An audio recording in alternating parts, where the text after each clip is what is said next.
Hello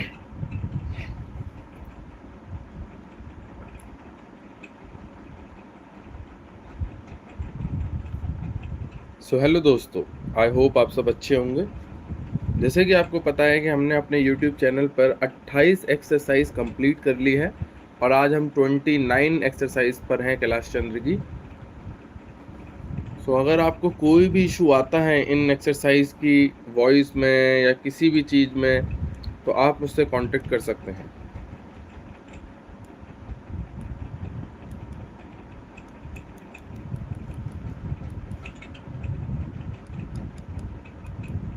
मेरी आवाज़ एक क्लियर है? कोई बैकग्राउंड नॉइस तो नहीं है? एक बारी थम्स अप कर दीजिए अगर बैकग्राउंड नॉइस नहीं है तो।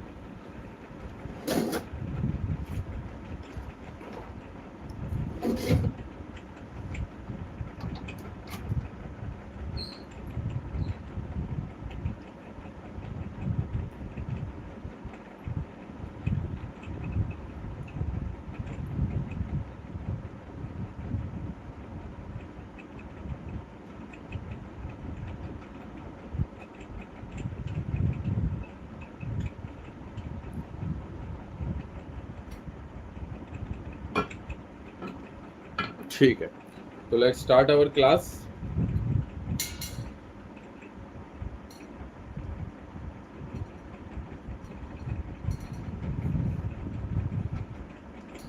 अपनी कॉपी पेन से निकाल लीजिए।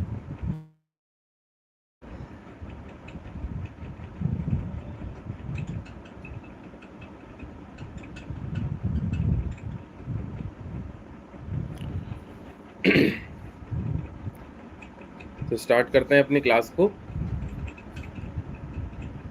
SSC stenographer Kailash Chandra volume 2 transcription number 29 start. If you scan the history of the railways in this country, you will see that it was the presidency towns Bombay, Madras, and Calcutta that determined the pattern of our railways as well as of our industrial and economic growth. The British, when they landed in this country, established trading centers called forts. In Madras, it was Fort St. George. In Calcutta, it was Fort St. Williams. And in Bombay, it was merely a fort, and there was one Surat also. It is these trading establishments which determined the pattern of government, the pattern of administration, and every other pattern under the British regime. They constructed the railways, they established the industries, they located their armies with reference to these three presidency towns. This idea of the presidency town determining the pattern of our social structure, industrial advancement, and the system of our railways still persists. This is the mental lag that is hampering the vision of the Planning Commission, the Railway Board, and the Railway Ministry. Sir, once I happened to travel from London to Rome by train. Another time, I had to travel from Moscow to Leningrad by train. Nowhere did I find on the continent of Europe lines of varying breadth. It is all a uniform gauge. So, is it in Russia? It may be 6 feet there. In America, in every industrially advanced country, you will find that the gauge is uniform.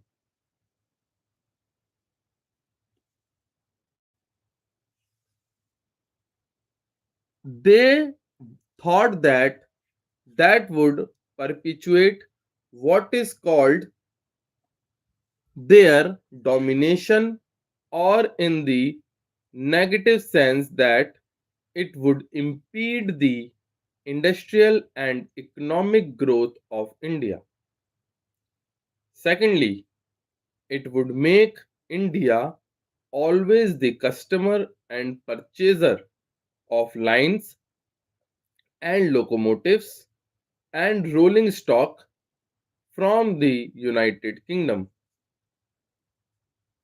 In the old days, I am told it is the government which built the broad gauge line, and it is the private companies that took to this meter gauge and the narrow gauge, though they may not have had the distinction of private and public sector in view. Then it now appears that what the so-called public sector then did has been good, and what the private sector then did has been to our disadvantage. I would appeal to these agencies to introduce a uniform gauge throughout India. In this connection, it will be interesting to note the talk of the Honorable Railway Minister about the schools, primary schools, higher secondary schools, and high schools for the Indian Railways. If you examine the previous speech of the Railway Minister and also the working report of the Railway Board, you will find that the same figure is repeated every year. I have examined the figures and I find that this year only 16 schools have been added, out of which 13 are primary schools. One is a higher secondary school and two are middle or high schools. Instead of saying that they have been able only to provide 13 primary schools or one or two more high schools or higher secondary schools, the same figures are repeated in the speech. Although the railway board has all along been saying that education is the responsibility of the state and therefore the railway board does not own this responsibility. I would like to remind the railway minister about the agreement reached between the National Federation of Railwaymen and the Railway Board in the year 1955, according to which the Railway Board undertook to provide primary schools for the education of the children of railway employees. Sir, as I told you earlier, I had to say many things on the floor of this house, but I will conclude with only one or two more observations. I will first deal with the labor relations on the Indian slightly differ from different honorable friend when he quoted me as saying that the permanent negotiating has completely failed. It is a fact that this machinery is not functioning satisfactorily. At certain places, it has failed. There is no doubt, but I would say in the house, most frankly, that at the board's level, this machinery has been working successfully. But this is not the position so far as the zonal railways are concerned. I do not say that in all the zonal railways it is so, but in certain zonal railways and in most of the divisions of these railways it has failed. I was expecting that the railway minister would examine the working of this machinery and in all ways. What is the greatest defect in this machinery?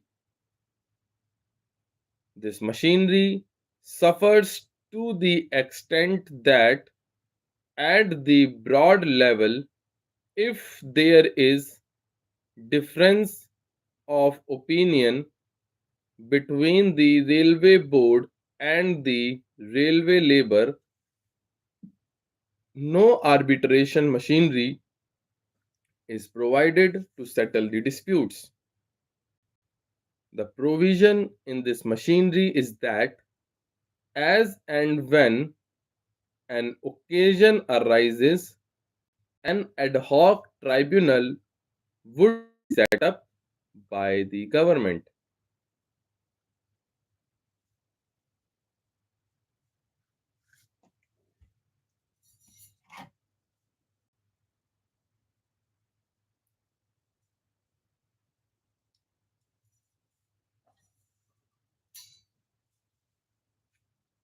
I hope आपने dictation लिखी होगी। शायद मैंने थोड़े से variations लाए हैं इसमें आपकी स्पीड में, कहीं पे मैंने तेज बोली है, कहीं पे धीरे बोली है, बट इसकी प्रैक्टिस करना बहुत ज़रूरी है क्योंकि इतनी सिंपल नहीं मिलने वाली है। प्रॉपर वहाँ पे भी डिक्टेशन में वेरिएशंस होते हैं। ठीक है, अगर 80 की स्पीड है तो आपको around 90 to 95 word per minute की स्पीड तक जाना पड़ेगा। Only then you can say कि हाँ भाई मैं 80 का निकाल लूंगा। ठीक है, और प्रैक्टिस तो अच्छी होनी चाहिए न्यू वर्ड्स की एंड अनसीन की, जो हम स्टार्ट करेंगे ग्रेजुअली। सो ठीक है, फिर स्टार्ट करते हैं अपने नेक्स्ट पार्ट, जो कि है हमारा रीडिंग सेक्शन, जो कि हमारा लाइव सेशन होता है किस पे, गूगल मीट पे। अगर आप ज्वाइन करना चाहते हैं उस सेशन को तो मुझे टेलीग्राम पे जाके कमेंट कीजिए, जल्दी से जल्दी मैसेज कीजिए। Okay bye, thank you so much, bye bye.